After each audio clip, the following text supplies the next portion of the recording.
हिमालय की गोद में बसा एक दिव्य आश्रम। चारों ओर ऊंचे ऊंचे देवदार और चंदन के वृक्ष। मंद मंद बहने वाली पवन से पूरा वातावरण सुगंधित हो रहा था। पास में ही एक निर्मल सरोवर था जिसकी जलधारा सूर्य की किरणों से झिलमिला रही थी। पक्षी मधुर स्वर में गान कर रहे थे और कहीं दूर वेद मंत्रों की ध्वनि गूंज रही थी। इस शांत, दिव्य और तपोमय स्थान में निवास करते थे महर्षि कुशध्वज। महर्षि कुशध्वज अपने यज्ञ मंडप में ध्यानमग्न बैठे थे।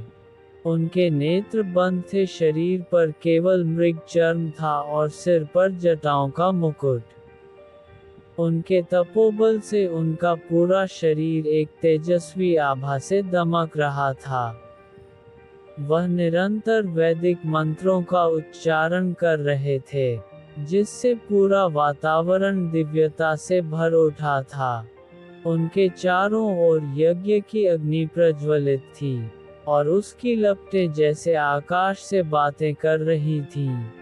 अनेक वर्षों से वे संतान प्राप्ति के लिए कठोर तप कर रहे थे। वे चाहते थे कि उनकी संतान केवल कुल की शोभा ना बने, बल्कि धर्म की स्थापना में भी महत्वपूर्ण भूमिका निभाए। उन्होंने भगवान ब्रह्मा की उपासना करते हुए कठिन तपस्या की थी, बिना किसी मोह माया के, केवल एक श्रेष्ठ संतान की अभिलाषा में। एक दिन जब महर्षि गहन ध्यान में लीन थे, तब आकाश में एक दिव्य प्रकाश प्रकट हुआ। वह प्रकाश अत्यंत तेजस्वी था, मानो सहस्रों सूर्य एक साथ उदय हो गए हों। उसी प्रकाश में प्रकट हुए सृष्टि के रचयिता स्वयं भगवान ब्रह्मा। ब्रह्मा जी ने मधुर वाणी में कहा, हे महर्षि कुशाध्वज, मैं तुम्हारी कठिन तपस्या से प्रसन्न हूँ। तुम्हारे कुल में एक दिव्य कन्या का जन्म होगा, जो वेदों की ज्ञाता होगी, अपार तेजस्विनी होगी, और धर्म की रक्षा के लिए स्वयं को समर्पित करेगी। वह भगवान विष्णु को पति रूप में वरण करेगी, और उसके जीवन की कथा समस्त संसार में अमर हो जाएगी। महर्षि कुशध्वज ने जब ये सुना तो उनकी आंखों से आनंद के अश्रु बहने लगे। उन्होंने ब्रह्मा जी को प्रणाम किया और कहा, भगवान, आपकी कृपा से मेरा जीवन सफल हुआ। मैं इस कन्या का लालन पालन केवल एक पिता के रूप में नहीं, बल्कि एक गुरु और धर्म रक्षक के रूप में भी करूंगा। ब्रह्मा जी अदृश्य हो गए और महर्षि ने उस दिन एक विशेष यज्ञ का आयोजन किया। उन्होंने तपोवन में स्थित पवित्र सरोवर में स्नान किया, और स्वयं भगवान विष्णु की अर्चना कर प्रसन्नता प्रकट की।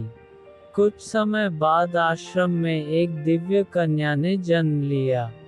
जिस क्षण वह जन्मी उस क्षण संपूर्ण वातावरण में एक अद्भुत ऊर्जा प्रवाहित हुई।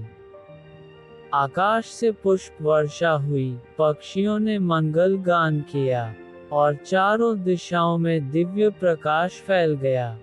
महर्षि कुशध्वज ने जब अपनी पुत्री को देखा तो वे भाव विभोर हो उठे। उन्होंने ध्यान से देखा कि उस कन्या के मुख पर अद्भुत तेज था।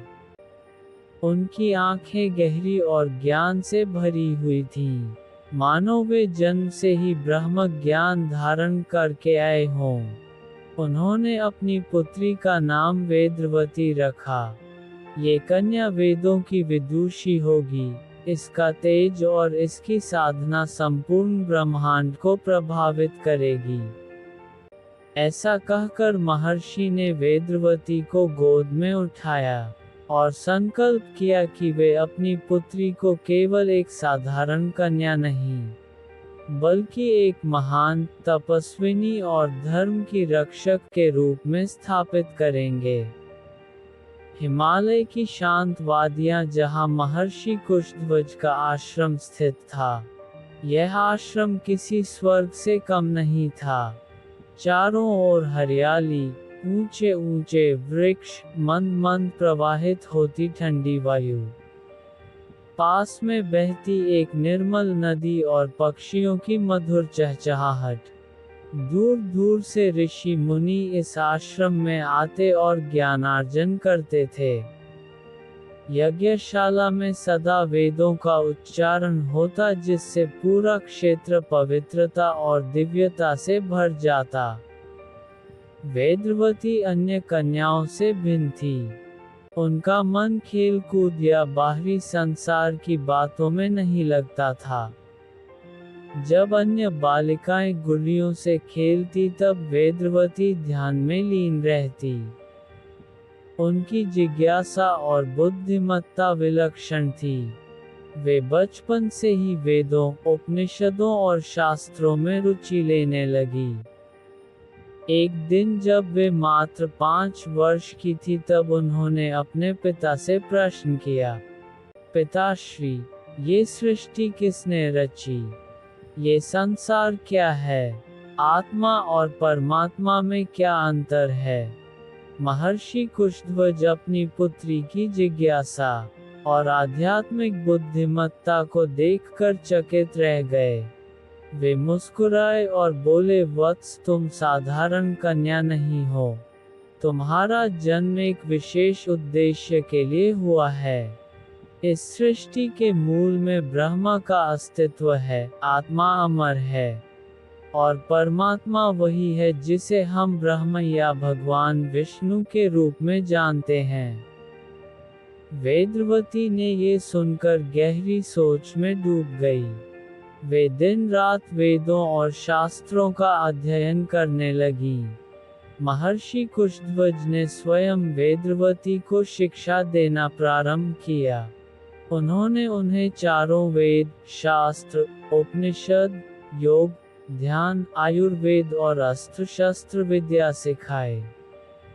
वेदवती का स्मरण शक्ति इतनी प्रबल थी कि वे किसी भी ग्रंथ को एक ही बार पढ़कर कंठस्थ कर लेती। एक दिन जब वे केवल 8 वर्ष की थी तब उन्होंने ऋषियों की सभा में जाकर शास्त्रार्थ किया। अनेक विद्वान गण वहां उपस्थित थे। वे सोच रहे थे कि एक छोटी कन्या शास्त्रार्थ कैसे कर सकती है। लेकिन जब वेदवती ने अपनी वाणी खोली तो सभा में उपस्थित सभी और ऋषि मुनि आश्चर्यचकित रह गए। उन्होंने गीता और उपनिषदों से इतने सुंदर उदाहरण दिए कि स्वयं वरिष्ठ ऋषि भी उनकी विद्वता को देखकर नतमस्तक हो गए। ऋषियों ने महर्षि कुशध्वज से कहा, हे महर्षि, आपकी पुत्री केवल एक तपस्विनी नहीं बल्कि स्वयं सरस्वती का अवतार प्रतीत होती है। ये कन्या एक दिन अपने तपोबल से संसार में धर्म की स्थापना करेगी। ये सुनकर महर्षि गर्व से भर गए, लेकिन वे जानते थे कि उनकी पुत्री केवल विद्या के लिए नहीं बल्कि एक महान उद्देश्य के लिए जन्मी है। वेदवती की भक्ति और भगवान विष्णु के प्रति अनुराग।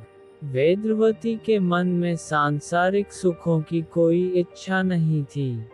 उन्होंने कभी आभूषण या सुंदर वस्त्रों में रुचि नहीं ली। वे साधारण वस्त्र पहनती और अधिकतर समय ध्यान और साधना में ही बिताती। जब वे 12 वर्ष की हुई तब उन्होंने अपने पिता से कहा, पिताश्री, मैंने निश्चय किया है कि मैं केवल भगवान विष्णु को ही अपना पति मानूंगी। मैं सांसारिक बंधनों में नहीं पड़ना चाहती। मैं उनकी आराधना के लिए कठोर तपस्या करूंगी। महर्षि कुशध्वज ने पुत्री की यह बात सुनकर गहरी श्वास ली। वे समझ गए कि यह कन्या कोई साधारण आत्मा नहीं, बल्कि स्वयं विष्णु भक्त है जो अपने संकल्प से कभी पीछे नहीं हटेगी। उन्होंने वेदवती को आशीर्वाद दिया और कहा, बस यदि ये तुम्हारी इच्छा है तो मैं इसे आशीर्वाद देता हूँ, किंतु तुम्हारी राह कठिन होगी। वेदवती ने निश्चय पूर्वक कहा, मैं सब कुछ सह लूंगी, लेकिन अपने आराध्य को छोड़ नहीं सकती। इसके बाद वेदवती ने आश्रम से प्रस्थान कर एकांतवास में तपस्या करने का निश्चय किया। हिमालय की घनी वादियां जहां सूरज की किरणें देवदार के वृक्षों के बीच से छन कर धरती को स्वर्णिम आभा प्रदान कर रही थी। शांत वातावरण में केवल मंद मंद बहती वायु और पक्षियों के कलरव की ध्वनि गूंज रही थी। यहाँ की गुफाएं और ऊंची चोटियां सदा से ऋषियों और मुनियों की तपस्या स्थली रही थी। इन्हीं शांत पर्वतों के बीच एक विशाल शिला पर एक तपस्विनी ध्यानस्थ बैठी थी, वेदवती। उनके चारों ओर हिम का साम्राज्य था, लेकिन उनके शरीर से ऐसी दिव्य ऊर्जा निकल रही थी कि ठंड का उन पर कोई प्रभाव नहीं था। वे केवल एक साधारण वस्त्र धारण किए हुए थी। उनके बाल जटाओं में बंधे थे और मुख पर तेजस्विता की ऐसी छटा थी कि देवता भी आश्चर्यचकित हो जाते। वेदवती ने हिमालय के इस दुर्गम वन को अपनी साधना स्थली चुना। यहाँ कोई मानव नहीं था, केवल प्रकृति थी, उग्र, शांत और दिव्य। उन्होंने एक विशाल पीपल वृक्ष के नीचे आसन जमाया और भगवान विष्णु का ध्यान करने लगी। उन्होंने भोजन त्याग दिया और केवल वायु पर निर्भर रहने लगी। धीरे धीरे उन्होंने जल भी त्याग दिया और घोर तपस्या में लीन हो गई। उनकी साधना दिन रात चलती। कभी वे खुले आकाश के नीचे खड़े होकर तप करती, कभी एक पैर पर खड़े रहकर विष्णु का ध्यान करती, और कभी केवल अग्नि के चारों ओर बैठकर तपस्या करती। एक दिन जब वे ध्यान में थी तब उनके मन में एक विचार उत्पन्न हुआ, क्या मेरे आराध्य भगवान विष्णु मेरी तपस्या स्वीकार करेंगे? मन में ये प्रश्न आते ही उन्होंने अपनी तपस्या को और कठोर बना दिया। वे ना तो वर्षा की परवाह करती, ना ठंड की और ना ही सूर्य की जलती किरणों की। उनकी साधना ऐसी प्रखर हो गई कि उनकी तपस्या से स्वयं देवताओं का लोक भी प्रभावित होने लगा। स्वर्गलोक में इंद्रदेव अपने सिंहासन पर बैठे थे। उनके समक्ष देवराज बृहस्पति, अग्निदेव, वरुण देव और अन्य देवगण उपस्थित थे। इंद्र चिंतित स्वर में बोले, वेदवती की तपस्या इतनी प्रबल हो गई है कि उससे स्वर्गलोक तक प्रभावित हो रहा है। यदि उन्होंने भगवान विष्णु को प्रसन्न कर लिया तो हमें भी उनका सम्मान करना पड़ेगा।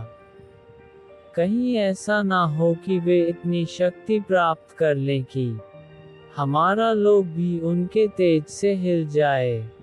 देवराज बृहस्पति ने उत्तर दिया, हे देवराज, वेदवती की तपस्या कोई साधारण तप नहीं है।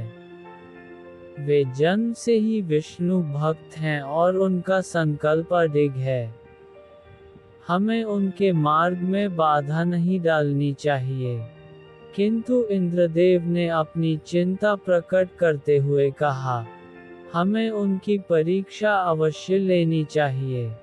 कहीं ऐसा ना हो कि कोई और उद्देश्य उनके मन में हो।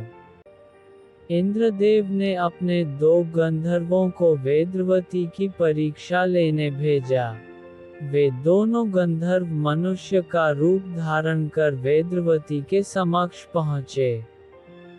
उन्होंने मुस्कुराते हुए कहा, हे सुंदरी, तुम अकेली इस निर्जन वन में क्या कर रही हो? क्या तुम्हें भय नहीं लगता? वेदवती ने आंखें खोली। उनकी दृष्टि इतनी तेजस्वी थी कि गंधर्वों ने उनके तेज से ही घबराकर सिर झुका लिया। वेदवती ने शांत स्वर में उत्तर दिया, जो भगवान विष्णु का स्मरण करता है, उसे किसी से भय नहीं होता। ये वन मेरे लिए स्वर्ग के समान है, क्योंकि यहाँ मुझे अपने आराध्य के ध्यान में कोई बाधा नहीं आती। गंधर्वों ने उनकी परीक्षा लेने के लिए और आगे बढ़ने का प्रयास किया, लेकिन जैसे ही उन्होंने एक कदम बढ़ाया, वेदवती के शरीर से इतनी प्रखर ऊर्जा निकली कि वे जलने लगे। वे तुरंत हाथ जोड़कर क्षमा मांगने लगे और अपनी वास्तविक पहचान प्रकट की। हे देवी, हम आपकी परीक्षा लेने आए थे, लेकिन अब हमें ज्ञात हो गया कि आप साधारण तपस्विनी नहीं है, बल्कि स्वयं शक्ति का अवतार हैं। कृपया हमें क्षमा करें। वेदवती ने अपनी आंखें बंद कर ली और पुनः ध्यान में लीन हो गई। वर्षों बीत गए। वेदवती की तपस्या इतनी कठोर हो गई थी कि स्वयं भगवान विष्णु ने वैकुंठ से उनकी ओर दृष्टि डाली। उन्होंने नारद मुनि को बुलाया और कहा, नारद, देखो ये कन्या कितनी कठिन साधना कर रही है। उसका मन मुझ में ही समर्पित है। समय आने पर मैं इसकी तपस्या को स्वीकार करूंगा। नारद मुनि वेदवती के समीप आए और उनके तप को देखकर अभिभूत हो गए। हे देवी, आपकी तपस्या सफल होगी। भगवान आपकी भक्ति से प्रसन्न हैं। किंतु आपका मार्ग सरल नहीं है। वेदवती ने आंखें खोलकर नारद को प्रणाम किया और कहा, मुनिवर, मुझे किसी कठिनाई का भय नहीं।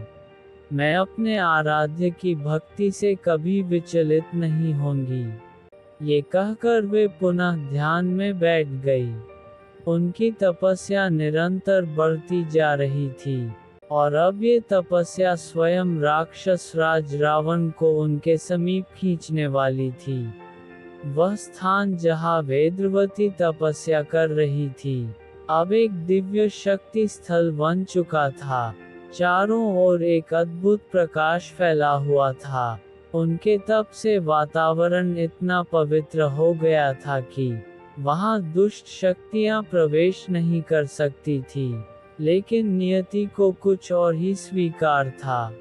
दूसरी ओर लंका नगरी में बैठा राक्षस राज रावण अपने ऐश्वर्य और बल में डूबा हुआ था। वह समस्त लोगों को जीत चुका था और स्वयं को सर्वशक्तिमान मानने लगा था। उसे अपने बल और पराक्रम पर इतना अहंकार हो चुका था कि उसे यह विश्वास हो गया था कि संसार की कोई भी स्त्री उसकी इच्छा के विरुद्ध नहीं जा सकती। एक दिन जब वह अपने पुष्पक विमान में आकाश मार्ग से भ्रमण कर रहा था, तभी उसने नीचे पृथ्वी पर एक अत्यंत तेजस्वी कन्या को तपस्या करते देखा। उसकी तपस्या से निकलने वाली ऊर्जा ने स्वयं आकाश तक को प्रभावित कर दिया था। रावण ने विमान को वहीं रोक दिया और अपनी दुष्ट दृष्टि उस तपस्विनी पर डालते हुए अपने मंत्री मारीच से पूछा, मारीच, ये कौन है जो इस निर्जन वन में तपस्या कर रही है? इसका तेज तो अप्सराओं और देवियों से भी अधिक प्रतीत होता है। मारीच ने उत्तर दिया, हे राक्षस राज, यह महर्षि कुशध्वज की पुत्री वेदवती है। ये बचपन से ही भगवान विष्णु को अपना पति मान चुकी है और उन्हीं की आराधना में लीन है। इसका संकल्प अटल है और इसकी तपस्या इतनी प्रखर है कि स्वयं देवता भी इसे प्रणाम करते हैं। रावण ने ठहाका लगाया और व्यंग्यपूर्ण स्वर में बोला, विष्णु को पति मान चुकी है, लेकिन जब रावण यहाँ उपस्थित है तो किसी और की आवश्यकता ही क्या। रावण का मन कुटिलता से भर उठा। उसने अपने मंत्री और सैनिकों को वहीं छोड़ दिया और अकेला वेद्रवती के पास उतर आया। वेद्रवती ध्यान में लीन थी, उनके चारों ओर एक दिव्य आभामंडल था। रावण उनके समीप आया और उनकी सुंदरता को देखकर मोहित हो गया। उसने कटाक्ष करते हुए कहा, हे तपस्विनी, तुम जैसी अनुपम सुंदर स्त्री इस निर्जन वन में तपस्या क्यों कर रही है? संसार का सबसे बलशाली पुरुष तुम्हारे सामने खड़ा है। यदि तुम मेरी पत्नी बनो तो लंका की महारानी बन सकती हो। वहां तुम्हें ये कष्ट उठाने की कोई आवश्यकता नहीं होगी। वेद्रवती ने धीरे धीरे अपनी आंखें खोली। उनकी दृष्टि में दिव्यता थी और उनके मुख पर अपूर्व शांति थी। उन्होंने स्थिर स्वर में उत्तर दिया, हे दशानन, मैं भगवान विष्णु को अपना पति मान चुकी हूँ। मेरा जीवन उनकी भक्ति के लिए समर्पित है। मैं किसी अन्य पुरुष को अपने मन में स्थान नहीं दे सकती। तुम यहाँ से लौट जाओ, अन्यथा तुम्हारे लिए ये घातक सिद्ध होगा। रावण ने ये सुनकर क्रोधित होते हुए कहा, विष्णु वह तो केवल छल से युद्ध जीतता है। मैं उससे कहीं अधिक शक्तिशाली हूँ। यदि तुम मेरी पत्नी बनो तो मैं तुम्हें तीनों लोकों की महारानी बना सकता हूँ। वेद्रवती ने गंभीर स्वर में कहा, रावण, तुम्हारा अहंकार शीघ्र ही तुम्हारा पतन करेगा। जो नारी अपने पति के अतिरिक्त किसी और पुरुष को मन में भी स्थान नहीं देती हैं, वह उसके लिए मृत्यु के समान होती है। यदि तुमने मेरा अनादर करने का प्रयास किया तो तुम्हारा विनाश निश्चित है। लेकिन रावण अहंकार में अंधा हो चुका था। उसने सोचा कि यह केवल एक तपस्विनी है, इसे बलपूर्वक वश में किया जा सकता है। उसने अपनी भुजाएं बढ़ाईं और वेद्रवती के केस पकड़ने का प्रयास किया। लेकिन जैसे ही रावण ने वेद्रवती केशों को स्पर्श किया, वैसे ही एक ज्वाला प्रकट हुई। वेद्रवती ने अपनी आंखें पूर्ण रूप से खोल दी और उनके क्रोध से पूरा वातावरण कांपने लगा। उनकी देह से अग्नि की लपटें निकलने लगी और उनकी दिव्यता इतनी प्रचंड हो गई कि स्वयं रावण एक क्षण के लिए पीछे हट गया। वेद्रवती ने क्रोधित स्वर में कहा, अधर्मी रावण, तूने मेरे चरित्र का अपमान किया है। मैं अपने इस शरीर को त्याग रही हूँ, लेकिन मैं तुझे श्राप देती हूँ कि मैं फिर जन्म लूंगी और तेरे कुल का विनाश करूंगी। जिस स्त्री के कारण तेरा अंत होगा वह मैं ही होऊंगी। इतना कहकर वेद्रवती ने अपने ही योग अग्नि में प्रवेश कर लिया। अग्नि की ज्वालाएं आकाश तक उठी और चारों दिशाओं में गूंज उठा। रावण का अंत निकट है। रावण भयभीत हो गया, लेकिन वह अपने अहंकार के कारण इस चेतावनी को गंभीरता से नहीं ले सका। वेद्रवती अग्नि में विलीन हो गई, लेकिन उनका आत्मबल अमर था। आत्मा पुनः जन्म लेने वाली थी सीता के रूप में। वे ही श्री राम की अर्धांगिनी बनेगी और वे ही रावण के विनाश का कारण बनेंगी। स्वर्गलोक में देवताओं ने वेद्रवती के इस त्याग को प्रणाम किया और भगवान विष्णु ने मंद मुस्कान के साथ कहा, अब समय आ रहा है जब अधर्म का अंत होगा। स्वर्गलोक जहाँ देवराज इंद्र, ब्रह्मा, शिव और अन्य देवता एकत्रित थे, सामने भगवान विष्णु अपने दिव्य स्वरूप में विराजमान थे। उनके चेहरे पर एक गूढ़ मुस्कान थी, मानो वे किसी गहरे रहस्य को प्रकट करने जा रहे हों। जैसे ही वेदवती ने अपने शरीर को त्याग कर अग्नि में प्रवेश किया, वैसे ही उनकी आत्मा आकाश मार्ग से होते हुए स्वर्गलोक की ओर प्रस्थान कर गई। उनके तेज से पूरी देवलोक ज्योतिर्मय हो गई। भगवान ब्रह्मा ने आगे बढ़कर कहा, ओ हे विष्णु! वेदवती ने अपने स्वाभिमान की रक्षा के लिए देह त्याग दी, लेकिन उन्होंने रावण के विनाश का संकल्प भी लिया है। क्या ये समय नहीं आ गया कि आप स्वयं इस अधर्मी का अंत करें? भगवान विष्णु ने मंद मुस्कान के साथ उत्तर दिया, हे पितामह ब्रह्मा, समय अभी शेष है, लेकिन अधर्म का अंत निश्चित है। वेदवती का ये संकल्प व्यर्थ नहीं जाएगा।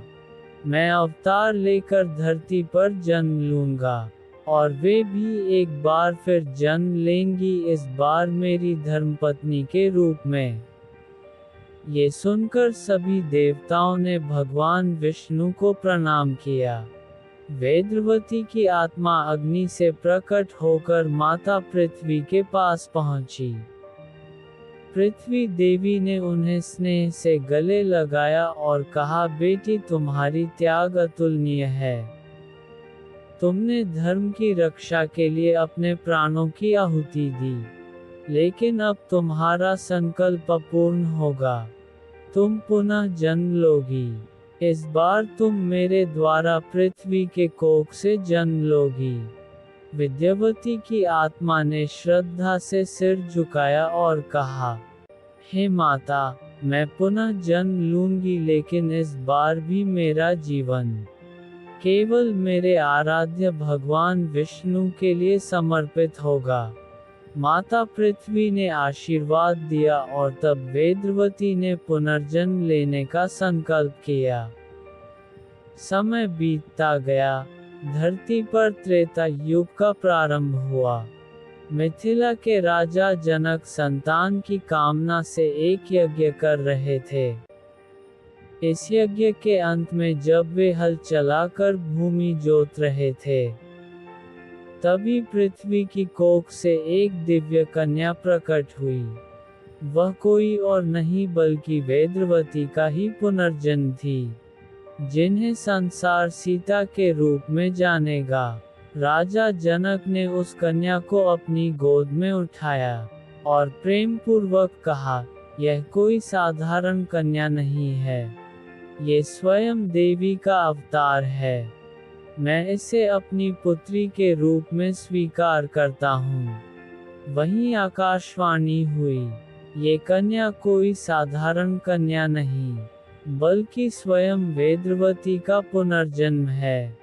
यही रावण के विनाश का कारण बनेगी। समय बीतता गया, सीता बड़ी हुई, और उनका विवाह अयोध्या के राजकुमार श्री राम से हुआ, जो स्वयं भगवान विष्णु का अवतार थे। ये वही राम थे जिनके लिए वेदवती ने युगों पहले संकल्प लिया था। ये वही विष्णु थे जिनकी भक्ति में वेदवती ने अपना जीवन अर्पित कर दिया था। वर्षों बाद जब रावण ने सीता का हरण किया, तब उसे यह ज्ञात नहीं था कि यही वेदवती हैं, जो उसके विनाश का कारण बनेंगी। अंततः भगवान राम ने लंका जाकर रावण का वध किया और अधर्म का अंत हुआ। वेदवती का संकल्प पूर्ण हुआ, उनका तप सफल हुआ। इस प्रकार यह कथा समाप्त होती है, लेकिन ये केवल एक कथा नहीं, बल्कि सत्य, धर्म की विजय और नारी शक्ति के महत्व का प्रतीक है। धन्यवाद।